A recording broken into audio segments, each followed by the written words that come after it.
Hello everyone, welcome to Keep Learning by Swapnil. आइए question देखते हैं। 2024 में ये पीवाईक्यू आया है। ठीक है, क्वेश्चन पढ़िए। A 1 kg mass is suspended from a ceiling by a rope of a length 4 metre. A horizontal force F is applied at the midpoint of the rope so that the rope makes an angle 45 degree with respect to the vertical axis as shown in the figure. The magnitude of F.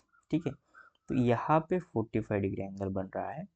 Okay, सो ये string है एक जिसके ऊपर tension लग रहा है। यहाँ पे T2 टेंशन है, यहाँ पे T1 टेंशन है। हमें क्या फाइंड करना है? ये जो फोर्स F जो फोर्स लगा है ना यहाँ पे हॉरिजॉन्टल डायरेक्शन में, तो इस फोर्स का वैल्यू फाइंड करना है। ठीक है, सो सबसे पहले हम इसका फ्री बॉडी डायग्राम बनाएंगे। तो देखिए यहाँ पे नीचे की तरफ 1g, ठीक है, क्योंकि इसका वजन है और एक्सेलरेशन ड्यू टू ग्रेविटी के कारण नीचे की तरफ फोर्स लगेगा।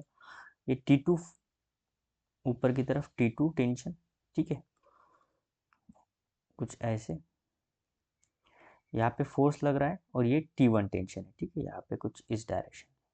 अब ये T1 टेंशन 45 डिग्री एंगल बना रहा है वर्टिकल के साथ। इसके दो कंपोनेंट हम ब्रेक कर सकते हैं। एक तो यहाँ पे आ जाएगा T1 cos 45 और एक इस डायरेक्शन में हो जाएगा T1 sin 45। ठीक है, अब ये क्या है? ये कहीं भी मूव नहीं कर रहा है। ठीक है, यानी एक्स एक्सिस में इसका कोई भी डिस्प्लेसमेंट नहीं है, कोई भी मोशन नहीं है, और ना ही वाई एक्सिस में डिस्प्लेसमेंट और मोशन है, ना ही वाई एक्सिस में, ना ही एक्स एक्सिस में। ठीक है, सो अगर मैं 1 kg फ्री बॉडी डायग्राम को यूज करूँ, ठीक है, ठीक है, ये जो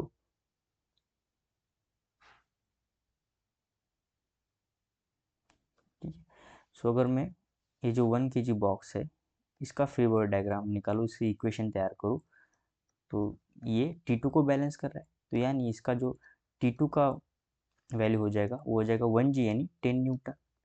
यहाँ से ये बात तो समझ आ रही है कि जो T2 है वो 10 न्यूटन है।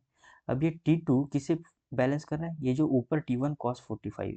ठीक है, T1 cos 45 यानी एक्स एक्सिस में जिसे बैलेंस आउट कर रहा है, यानी T1 cos 45 is equals to T2। ठीक है ना, यहाँ पर T2 है ना। ठीक है, सो cos 45 1/√2, T2 का वैल्यू कितना है 10। सो यहाँ से जो T1 का वैल्यू आ रहा है वो आ रहा है 10√2 इक्वेशन 2। अब ये एक्स एक्सिस में ये जो फोर्स है वो फोर्स किसे बैलेंस कर रहा है? इस T1 sin 45 को बैलेंस कर रहा है। ठीक है, T1 का वैल्यू कितना है 10√2 और sin 45 कितना होता है 1/√2। √2 से √2 चला गया यानी फोर्स कितना बचा 10 न्यूटन। सो ये तो हमें फाइंड करना था। सो ऑप्शन डी अगर देखा जाए तो ऑप्शन डी हमारा क्या होगा? राइट आंसर होगा। सो आई होप आपको वीडियो सोल्यूशन अच्छा लगा होगा। वीडियो सोल्यूशन अच्छा लगा तो चैनल को सब्सक्राइब कर दीजिए, वीडियो को लाइक कर दीजिए। मिलते हैं नेक्स्ट वीडियो सोल्यूशन में। कीप लर्निंग विद स्वप्निल के साथ।